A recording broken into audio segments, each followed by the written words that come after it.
Hello everybody and welcome back. Sorry about the delay.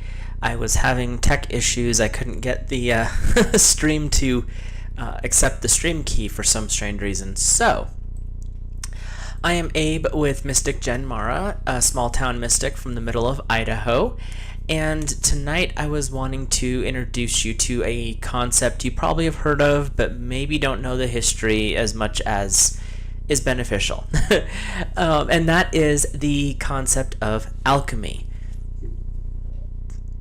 And, okay. Let me check one thing real quick just to make sure it's up and running, because you never know. Okay, so we are up and going. Cool. So, back to alchemy. The dictionary definition is pretty basic, and that is a medieval chemical science and speculative philosophy aiming to achieve the transmutation of base metals into gold, the discovery of a universal cure for disease, and the discovery of a means of indefinitely prolonging life. Or, a power or process that changes or transforms something in a mysterious or impressive way. I love the dictionary. They are so explanatory. That definition is so amazingly clear, but it's really not. Alchemy as at its base knowledge a transmutation of lead into gold. At least that's what we've been taught. It's searching for the key to immortality and perfect health. Well, don't we all want that? But it's more than that. Those are the basics, and that's what a lot of people, when they first get curious about alchemy, that's where their attention goes. That's where they are wanting to kind of investigate, figure out what's going on. Like, you know, don't we all want to be a little bit more wealthy, or however you want to put that? And let me do just 1 second.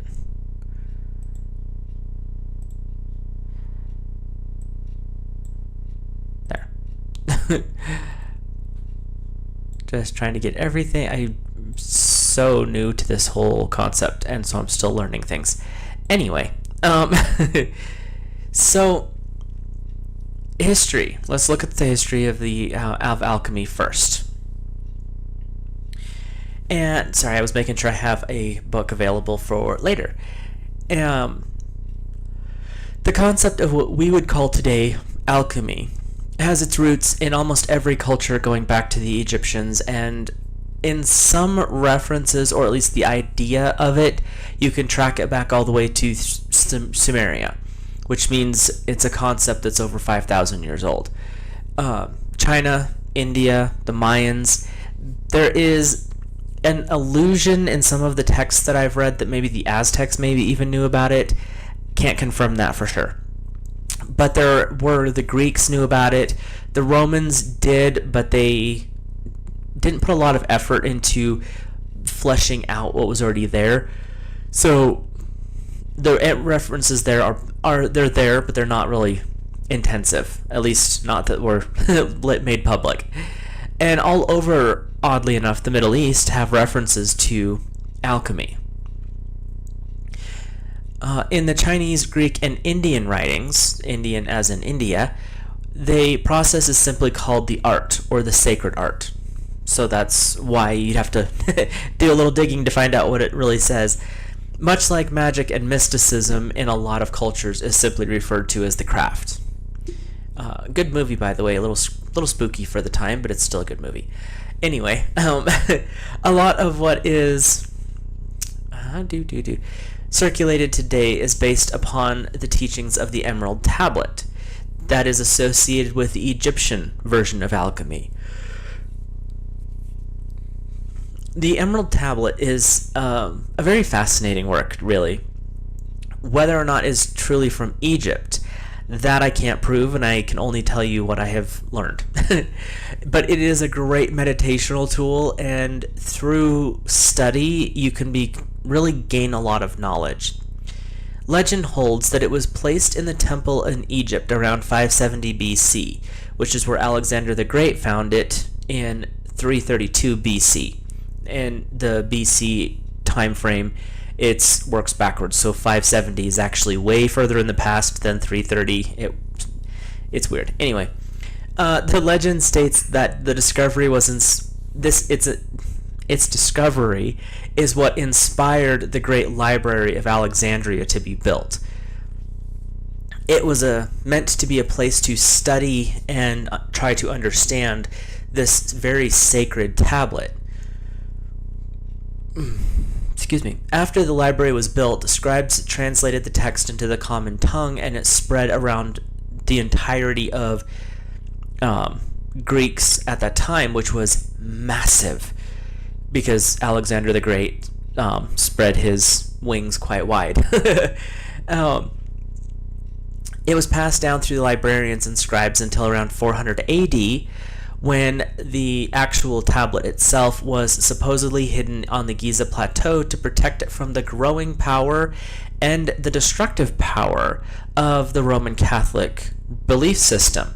At 400 AD, they were still they hadn't gained full political power, but they were heading that way rapidly, and people who were paying attention could see that this was going to be a problem later on. So they had to hide it from the people who are going to destroy it, because the Emerald Tablet, as powerful as it is meant for people to understand, to learn, and to grow. It wasn't just something held amongst the certain class, but it was a way for people to develop, starting where you're at, into a higher frequency of a being. So it was very important.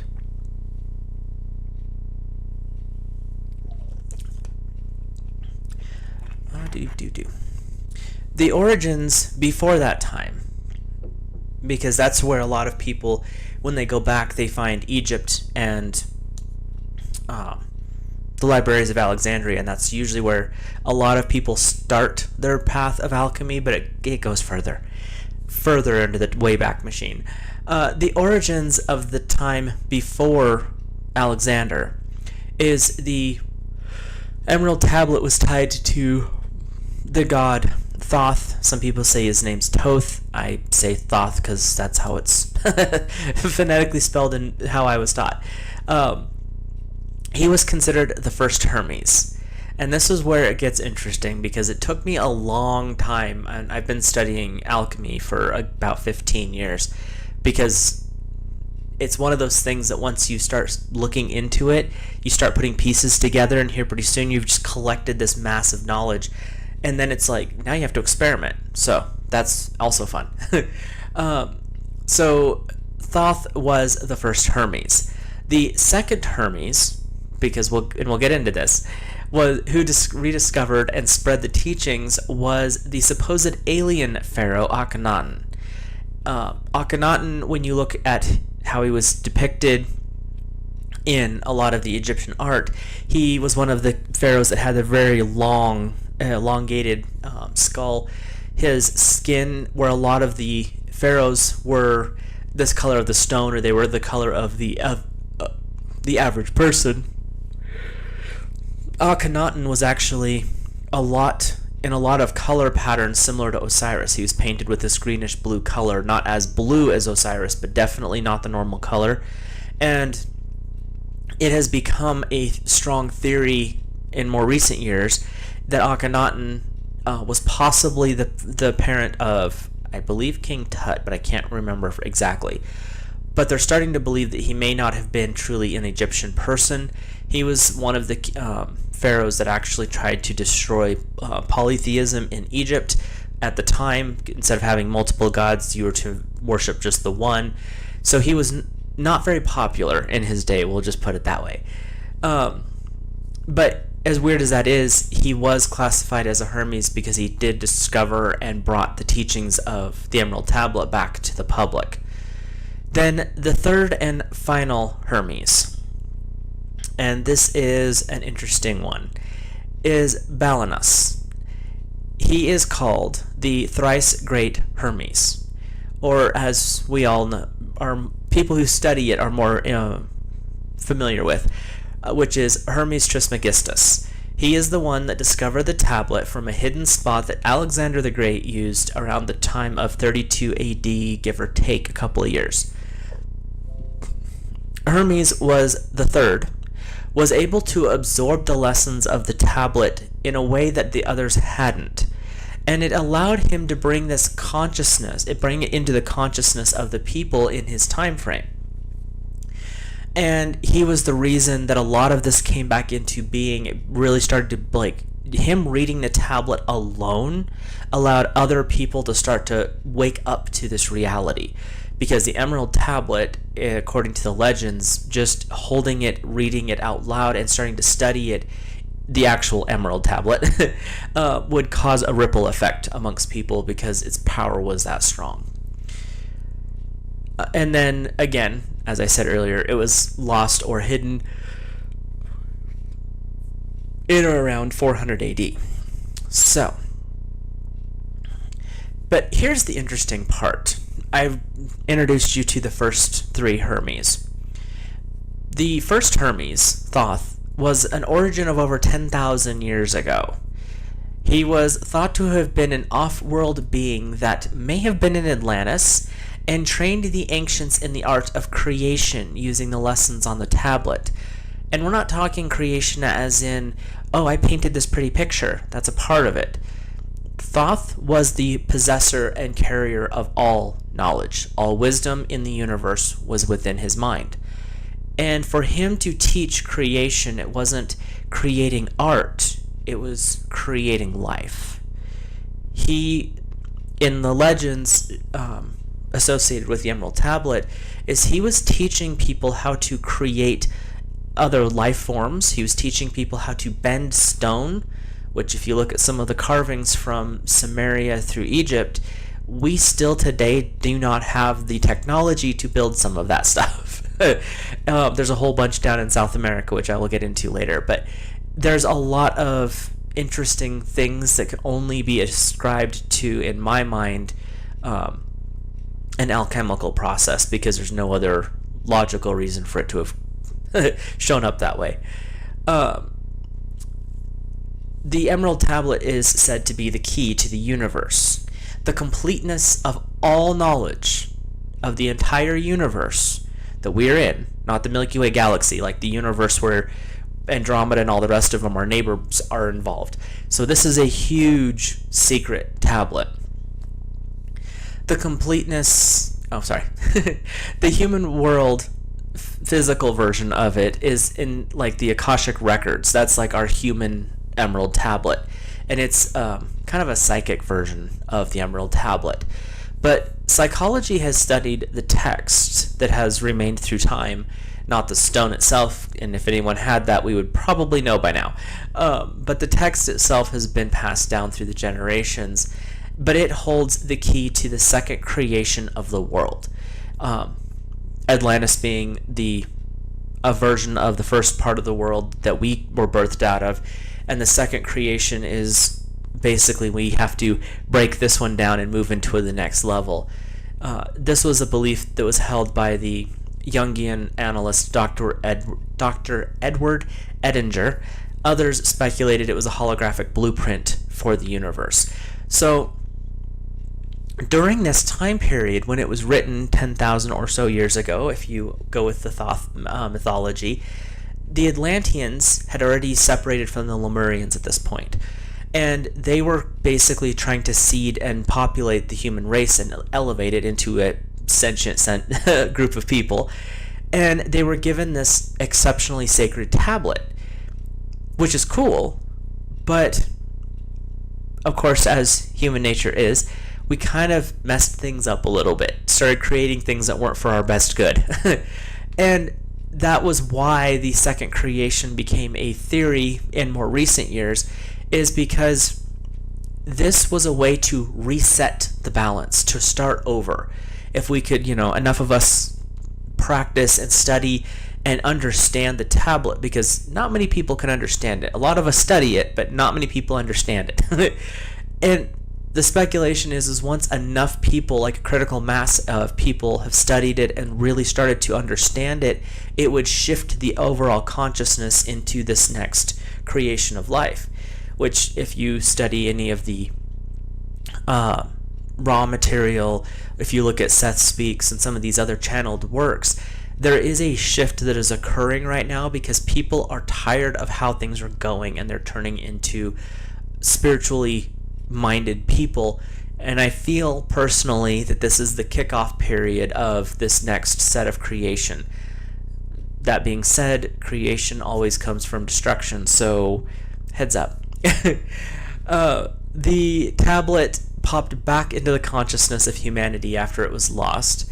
Again, around the year 60, or what did it? Sorry, 650 AD.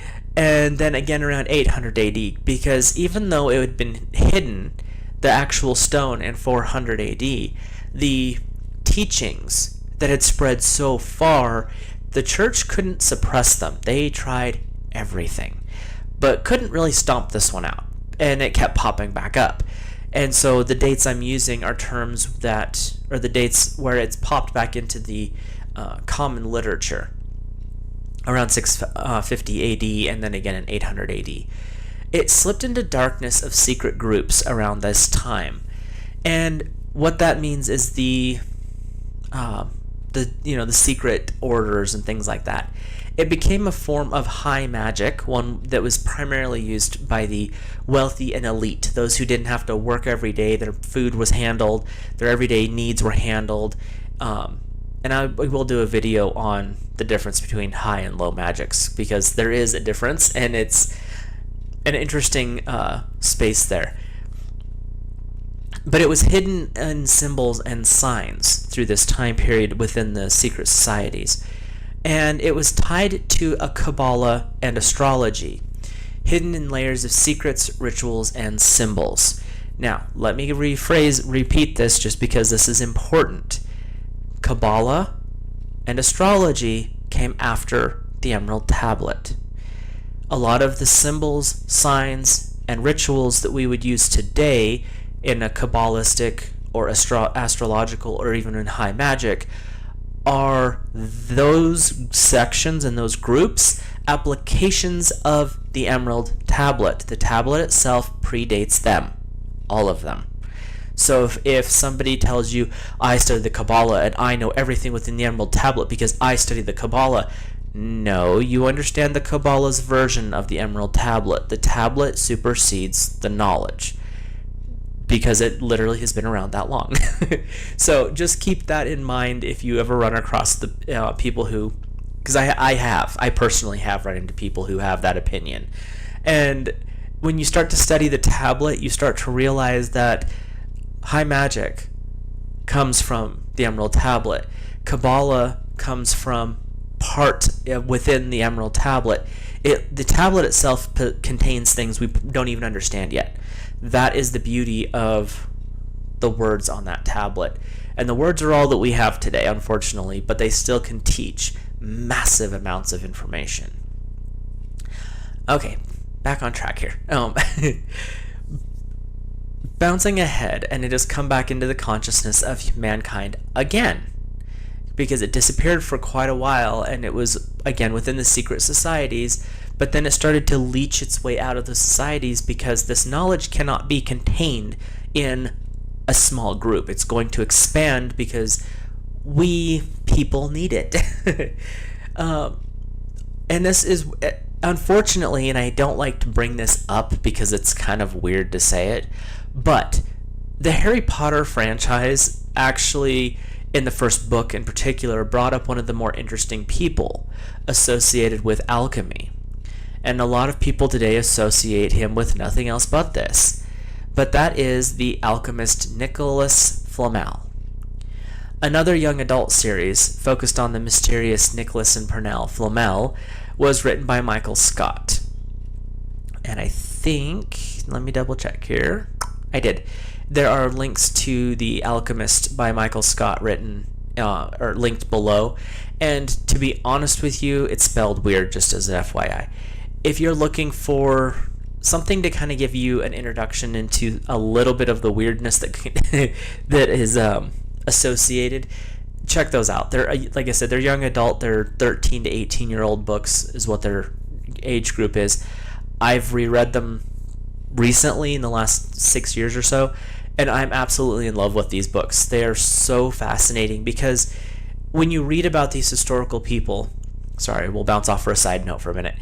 When you read about Nicholas and Purnell Flamel, and you read about some of these other characters along the path of alchemy, it's really interesting and it's fascinating, but you're reading really, with very few exceptions, you're reading two-dimensional characters, and it doesn't do a lot of good. The way Michael Scott brought to life Nicholas and Purnell, he gave them character, and whether or not it's accurate to the history, who knows, but it helps you understand maybe some of the motivations behind the people. He did a little bit of it dirty because he took a few other characters from history in the occult world anyway, and turned a couple of them evil, made a couple of them good when they weren't. But it made it really fun to read. Machiavelli makes an appearance. John Dee shows up in a couple of them. But it's a fun series. I think there's like 6 or 7 books. So if you are kind of curious and you want something more lighthearted, but it gives you a little bit of an idea of some of the beliefs that are out there about alchemy, just check it out. And I'm not saying that it's accurate. It's entertaining. So, anyway, back to our serious study here. These stories reference alchemy as something very magical, which the results can very well appear that way, especially when you get into that one. When it clicks, the changes do feel magical, but to you as the practitioner, it's the logical next step. And that's the beauty of alchemy, is when you do these exercises and these practices, it's the logical next step. But to the outside world, it looks magical because they don't realize how much is went on behind the scenes. These are fictional accounts, obviously, of real people, but Nicholas and Purnell were actually real people. And there are legends, a lot of them, that they were real alchemists. There are people who will tell you that this is complete bupkis and don't believe a word of it. But there's a lot of shade being thrown, and honestly, I wasn't there. They lived in the 13 and 1400s, late 1300s, early 1400s. And during that time, history has a way of forgetting details and facts. But in legend and in myth, they discovered the secrets of alchemy. In critical thought, that may not be so true, but part of the interesting stories that I have read about this couple is they were not poverty-ridden, but they weren't obscenely wealthy. And there was a journey that they took, again, pick your truth on this, from France to, some people say Middle East, some people say Africa, who knows. But when they come back, they had these abilities to heal that were unmatched, and they never aged. They lived to be in their late 60s, early 70s, but they still look like they were 25 and 30. The few documented, like, watercut or woodcutting paintings of these guys are very, very weird because they don't look like they've aged, and there's not a lot of them because they weren't super popular. They didn't want to be popular either. That was the other part. There is a legend that their tombs that they personally oversaw the construction of are empty and were from the day that they were built.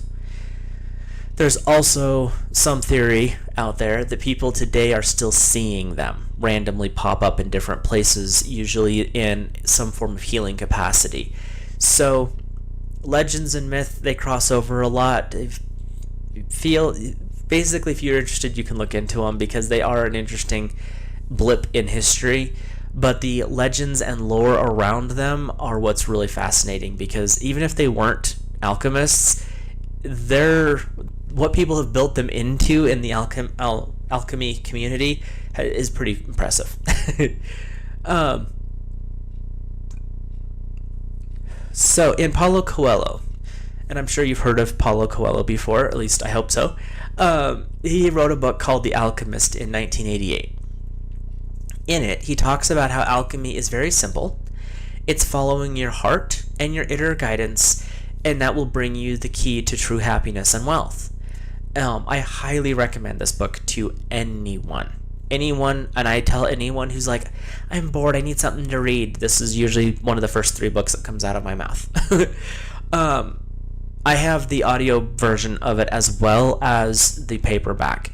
I recommend the audiobook if you're on road trips, and just listen to it. I have it on CD, but you can get it on digital downloads. And it's read by Jeremy Irons.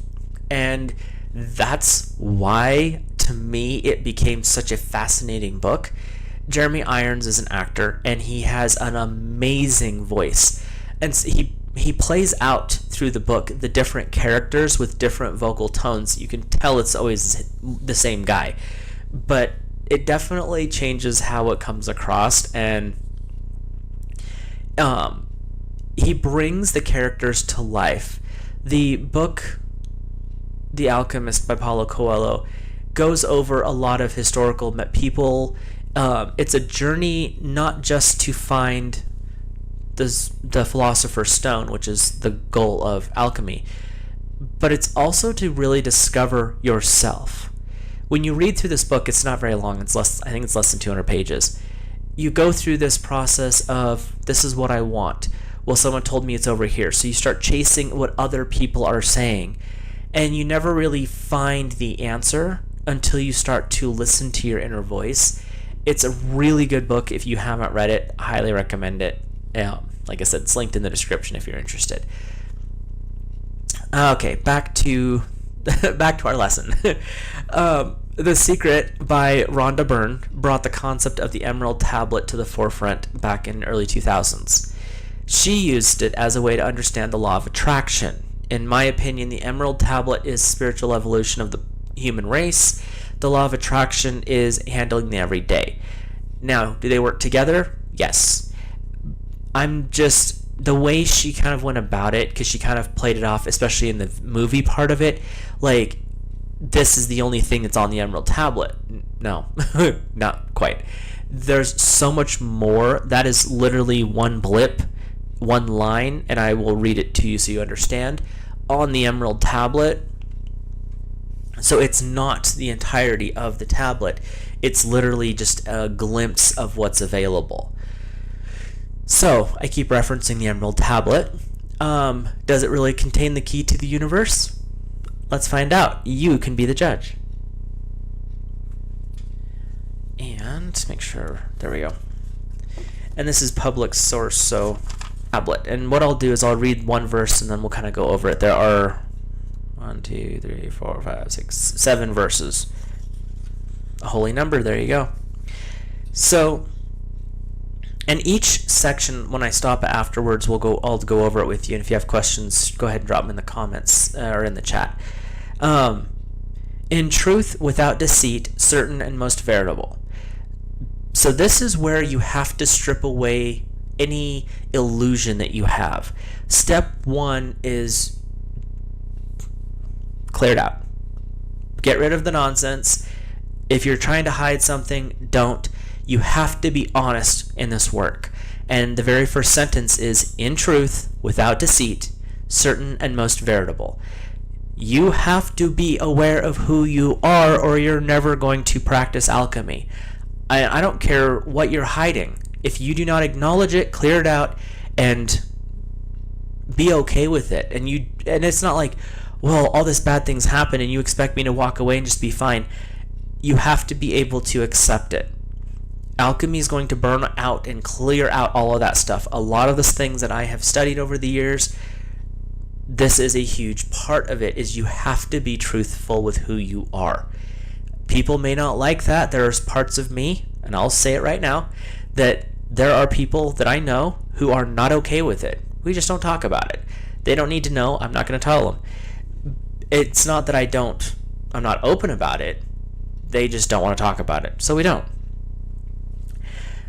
Second verse. And this is where you get your law of attraction concept, but people stop here. They don't even read the first part, which is know yourself. If you're into the Oracle at Delphi, know thyself. That's part 1. Part 2 is where you get your law of attraction, and unfortunately that's where everyone stops, thinking that's all that there is in the Emerald Tablet. It's way more than that. And that it is, that which is below corresponds to that which is above. That which is above corresponds to that which is below, to accomplish the miracle of the one thing, and just as all things have come from the one thing, through meditation of the one mind, so all created things originate from this one thing through transformation. So, a lot of people interpret that as law of attraction, as above, so below, so as within, so without. That's part of it. The rest of it is the one thing. This meditation on the one thing, this coming to a knowledge of the one thing. The one thing, if you're going to use a high mysticism, high magic, a Kabbalah viewpoint, it is the unspeakable name of God. The Jewish community has it as Yod, Hud, Ved, Had. It's almost impossible to say in our language. But when you focus on this and this is your intention, is you're trying to bring that knowledge down, because what you do within your body, within your mind, affects your world, your perception of the world, how it treats you. And this is where the law of attraction stuff comes in, because you expect things, if you expect good things, then good things are going to come out. But when you really focus on that connection to the one thing, the one, if you're going to go with the raw material, it's the law of one, but you're connecting into the source of all creation. That's that God source divine energy, and that is what you're connecting, because you're taking what's below and raising it up to that, to connect into the source. Then you're bringing that energy back down, and that is how you transform yourself, which is the process of alchemy, basically. But we're not done yet. Part 3. Its father is the sun, its mother the moon. The wind carries it in its belly, and its nurse is the earth. Its origin of all, the consecration of the universe, its inherent strength is perfected if it is turned into earth. This is where we get into a lot more of the confusion, because you're talking about father, masculine, sun, energy, mother, moon, lunar, feminine energy. So there has to come a balance between the two energies. I don't care what your birth gender is, the energy of masculine and feminine, we all carry both. It's just they need to be in a perfected form for you. And that's where part 2 is so important, is when you're connecting into the one, this next part is easier to understand. The wind carries it in its belly, and the nurse is the earth. So the breath of life. Wind is a communication, so you're communicating. And the nurse is the earth. This is where you go to rest. And when you break it down into more defined alchemical processes, which I'm not doing tonight, this is an intro, you actually ferment yourself in darkness. This is where you pull away from the world, and when you go through these spiritual awakenings, you'll have the dark nights of the soul. That's the nurses, the earth. You pull away, you just want darkness. You want to just be away from everything so you can sort it out, separate it down, and that's what this part is about. And it's the origin of all. This is where you break it down to the basics. Who you are, what you are, who you're connected to, how you are, basically. The consecration of the universe. Consecration of the universe. Well, what does that mean? This is, you are an aspect of the emanation of divine. Consecrating and working on yourself radiates out. I say this a lot in my videos. I say it to friends when I'm working with them one-on-one. This is how you change the world. You don't change it by being up on a stage making grandiose speeches. It'd be nice if we could, but you have to change it within yourself. And in that small change, you change one person's mind. You change one person's life. You help one person come to a higher understanding. That is a consecration for the universe. You have just helped that person wake up, and that is huge.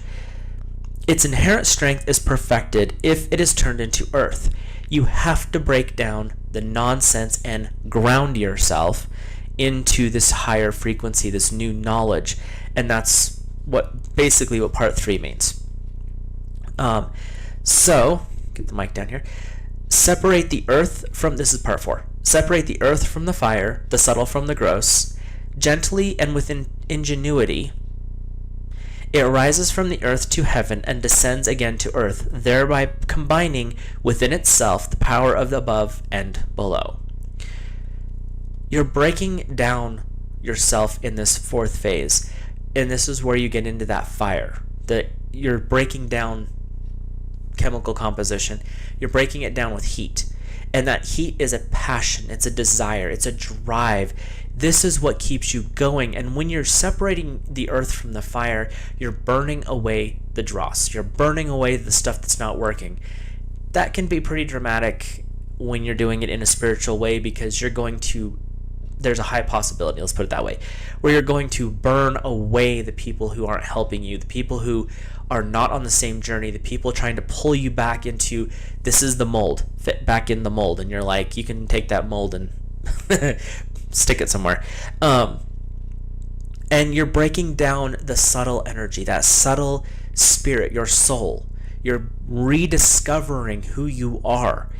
And your physical form will follow, but you have to get the soul cleared out first, and that's what this is talking about. You're doing it gently to you. Your outside world might be blowing completely up. I've had it happen before. That's the reason I know it can happen. And other times when you go through these clearings, people just notice there's something different about you. It could be very subtle, it could be very powerful. But doing it with ingenuity, this is where you have to get a little inventive in how you work through this stuff and move to the next level. And once you have broken that soul and you've cleaned it up, broken it away from the heavy nastiness, it rises from the earth to the heavens. This is that connection. You're going to connect in to the heart of the Creator. Some people would call it ascending. There's a whole bunch of different words for it. But you're connecting in. But once you do, you still have to live here. You're still here. So you come back down, but you bring from the heavens back to earth. You're bringing that new energy and that new concept with you. Again, this is fairly basic stuff, sorry. And so once you have brought that spiritual energy back, you then recombine it with your physical. And that's when you develop that concept of as above, so below. You're not just doing it within yourself according to alchemy. You start here, you go there, you bring it back, change the world.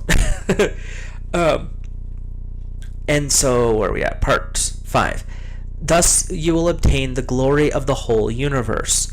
All obscurity will be clear to you. This is the greatest force of all power, because it overcomes every subtle thing and penetrates every solid thing.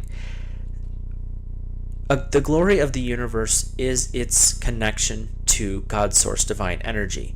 There's really nothing else out there that, unless you're connected. That's the black and white of the whole thing. All obscurity will be clear. When you are connected and when you have transmuted yourself to that higher frequency, and a lot of people who are more sensitive, more empathic, you're not going to lie to them. They might not be able to pinpoint what it is you're being deceitful about, but you can't lie to these people. They know. And this is what that's saying, is there's nothing that is going to be hidden from you once you have reconnected in that sense. The greatest force of all power, it overcomes every subtle thing and penetrates every solid. This is that bringing it into that avatar type state. If you've ever read some of the stories of the ancient martyrs, if you've read the stories of the avatars of the Eastern religions, the shining ones, they have learned to step away. Like, the subtle stuff doesn't get them. Negative energies, they're so far beyond that they literally have overcome it. And penetrating every solid thing, you're not keeping them out. If they want to get in somewhere, like some of the stories I've read over the years, myths and legends, is people were trying to hide from, an avatar or a deity or something like that, and they would just be in the room with them, just appear. This is what they're talking about, and that is something that is possible theoretically with alchemy, is if you can practice and focus on it. Most of us don't have the time because we have jobs, but it can go that route. Number 6, it's in this way the universe was created. From this comes many wondrous applications because of this pattern. You're discovering the pattern of the universe. You're discovering the pattern of the Creator. We've all been told that we were made in the image and likeness of God. From a Christian standpoint, let's make man in our image, male and female, he created them. We were made in the image and likeness of the divine. We were given gifts that have been basically suppressed. You can take that how you will. But we've been told that we do not have the creative power that was granted us by the divine. Not true. And the Emerald Tablet holds within it the secrets to this, and that's why focusing, meditating on it, studying it are so important if you are on a spiritual path. Even if you do not want to practice the actual physical process of alchemy, it is time consuming to say the least.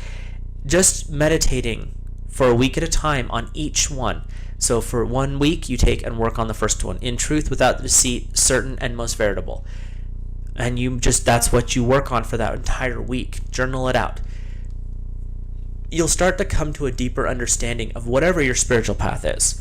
And that's the beauty of the Emerald Tablet. That's why I'm saying earlier, everything could spring from this, but no one group has authority over it because of what it is. Anyway, but once you understand this concept, you can start to see how the universe was put together, how your body was put together, how your pet was put together, how your spouse was put together. You come into this ability to know, to create, and it's because you can start to see the patterns of how things happen. And I'm not talking in a chemical way. You can sit in a lab all day and do that. That is a physical science. That's fine. It's physical art. The alchemy in the Emerald Tablet is a spiritual and physical science and art. The reason I say art is we all can practice it in a different way. It's really malleable once you understand the basic concepts. So, and the last one.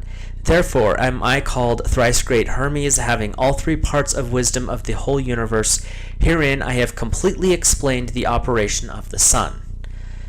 And it's been said that the operation of the sun is the operation of the creation of the Philosopher's Stone, Sorcerer's Stone, making lead into gold. That's partly true. And it is a side effect, if you will, of the actual process. When you develop the sun, you're developing your full activated light body. A lot of people use that term today, and they are on the right path. They just haven't reached that final level. The light body is a literal separation, being able to separate your soul from your body. Astral travel is part of that, but it also means that you can be in 2 places at once. It's the bilocation concept. But it's also how you connect in. You connect through your light body into the heart of the Creator, and that triggers an entirely different way of looking at life. It triggers an entirely different way of working with your healing arts, whether it's Reiki, energy work, chakras, aura, it doesn't matter. When you start to get that activated light body, and it's not a simple concept or process. Simple concept, not process. In alchemy, that's the goal, because that's the part of you that can become, according to the legends and myths, the immortal aspect of you. That's what sets you free. There are some legends about Saint Germain. We talk about Saint Germain a lot. His violet flame. Well, that goes back to, and I will do a video on him as well, because he's kind of fascinating. But he would heal people by raising his hands, in one of the stories I've read, and a purple flame would literally engulf his hand, and he would run it down a person's body, and that flame would just encloak the entire body, and then it would flash out. The person was healed on a physical and a spiritual sense. He could heal gemstones, which was an interesting one that I read because I didn't quite follow that, and I went through it because healing stone and metal is step one to healing humans, and they could bring him a fractured or a flawed gem. Rubies and diamonds were the more common ones in the stories I've read, and he could hold them in his hand, and the whole hand would become engulfed in this purple flame, and he would hand them back perfectly healed jewels. Again, we're talking some myths and legends, and like I said, I want to do a video dedicating it strictly to him because he is a fascinating character. But these are the type of things that have been legendarily associated with alchemy. And when you look at it in that respect, it changes things from saying so flippantly as, oh, I practice alchemy. You do, okay. What do you know about the emerald tablet? And majority of them will say, what's the law of attraction?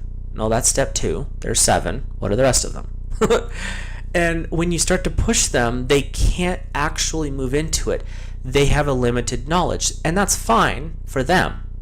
If you want to go deeper, then this is the introduction to that, because you literally can go with alchemy, just like a lot of these different practices, very, very, very deep. With this one in particular is one that I actually have practiced. I have studied the Emerald Tablet, and I remember bits and pieces of it because no matter how much I study, I can't grasp that one last thing. And a lot of it comes down to, you have a day job, you have work, you get distracted, especially in today's world. Everything's a distraction. So it's a little bit harder to focus, but you still can do it. And I've noticed when I am able to put it into application and I am practicing the physical as well as the spiritual, because they go hand in hand. And when you're working on both, it will speed up the process of development. If you're doing just the spiritual, it's a little bit slower. If you're doing just the physical, you have chemistry. Whoop-doo! But when you bring them together, you develop something different. And I have made herbal tinctures myself. Again, this is my opinions, not medical advice. And what I have noticed is when I put them through an alchemical process, and an easy one to practice with is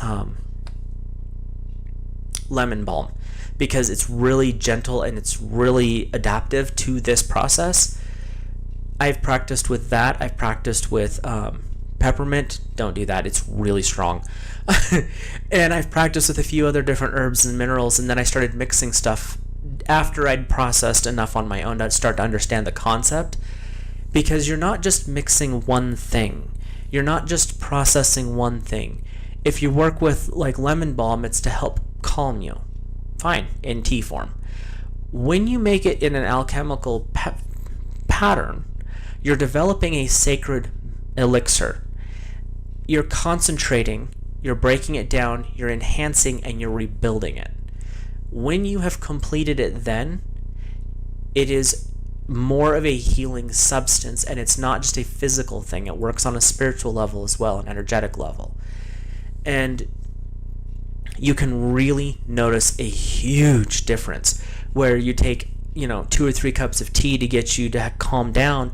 A couple of drops, and I do mean like little droppers from like the local apothecary, a couple of drops will have an effect 10 times what that was. And there's no scientific basis for this. It is strictly because of the process of alchemy. It is super fascinating. There is a ton of research out there. Finding the right ones are what's the trick. So I have 2 references down below of books that I personally have used, and I personally love them.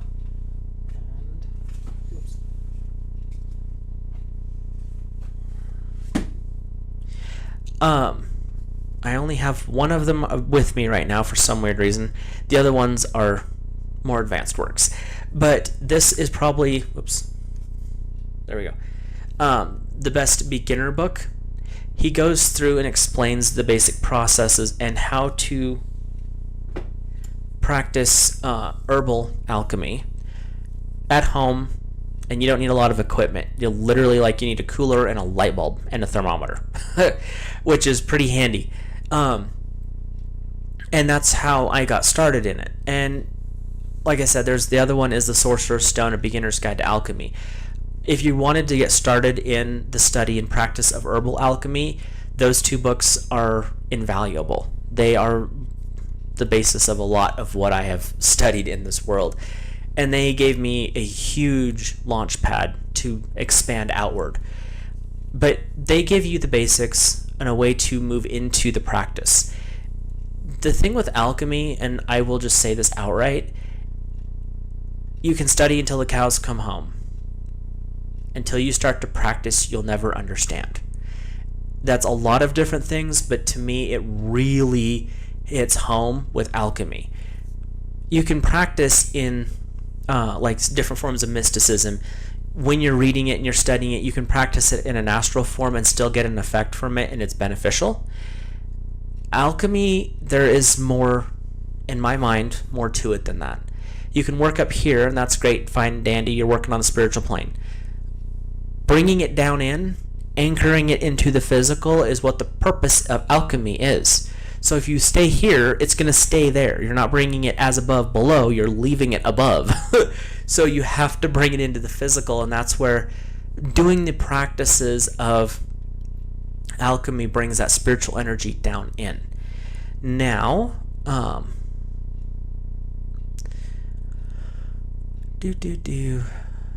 going to go over a basic exercise you can try at home if you choose. If you don't, that's fine.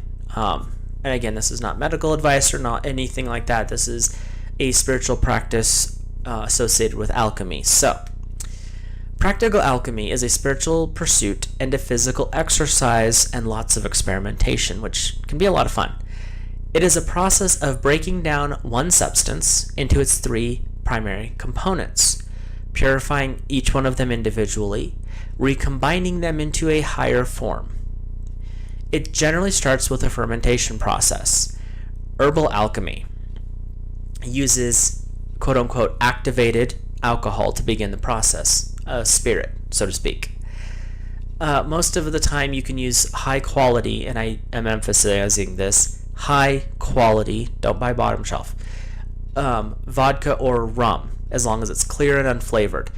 I will tell you right now that if you're using the vodka, you want to go with potato-based, not grain-based. Do not use corn. There are reasons for that because you're going to have a significant amount of alteration of what you're doing.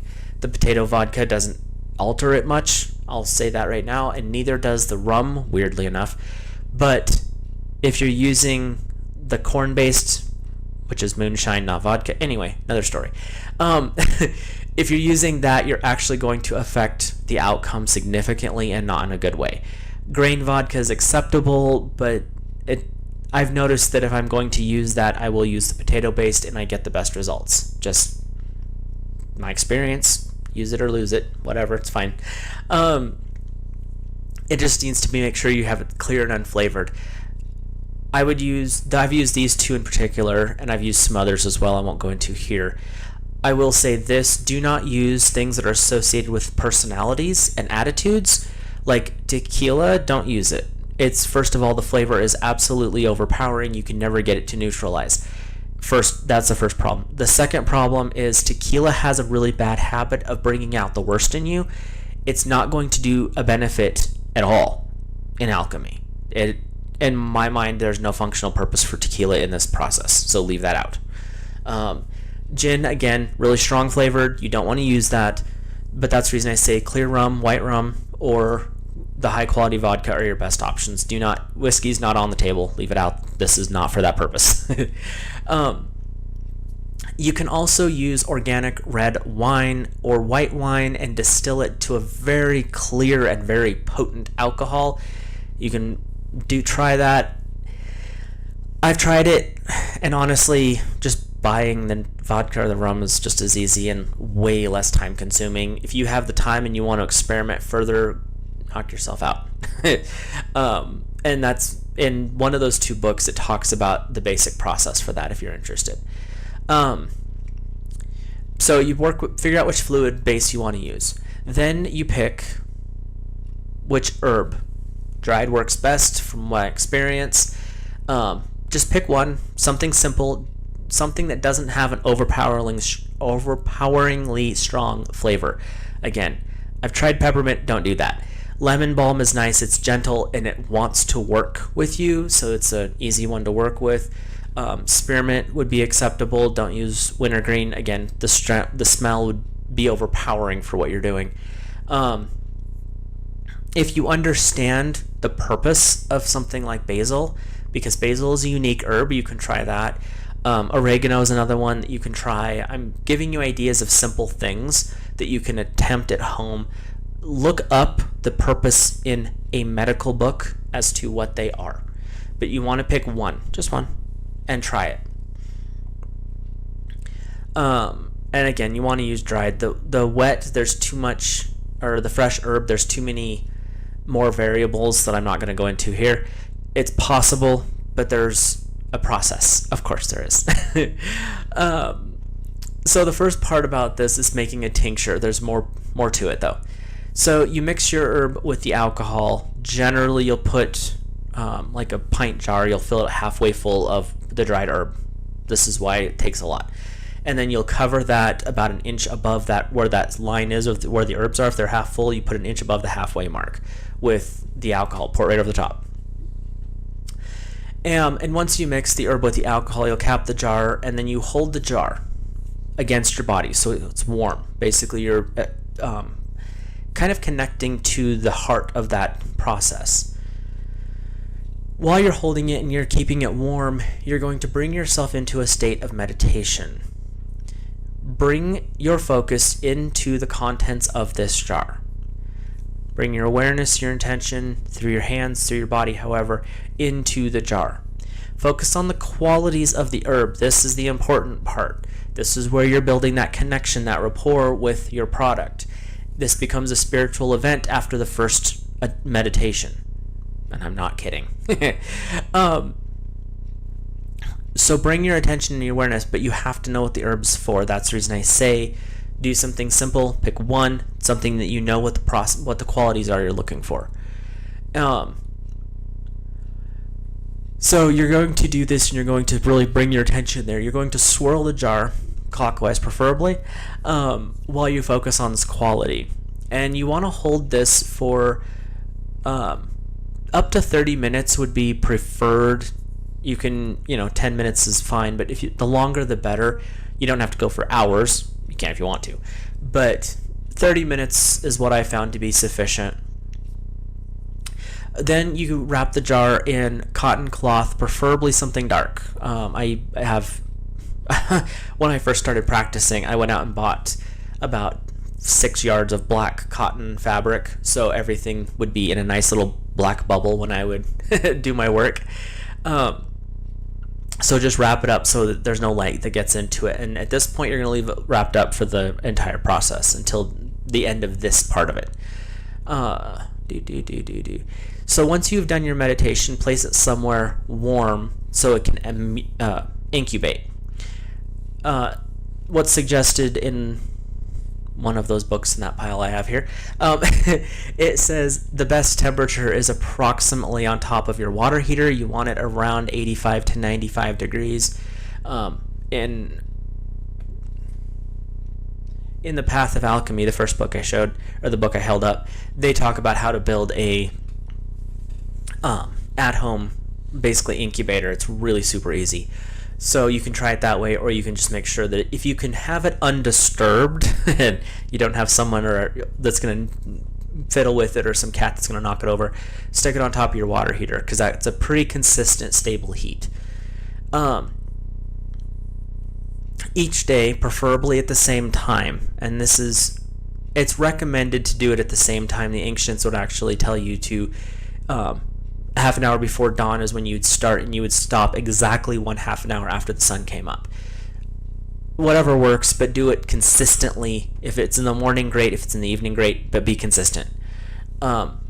you're working discipline within yourself as well as working the spirituality into your product.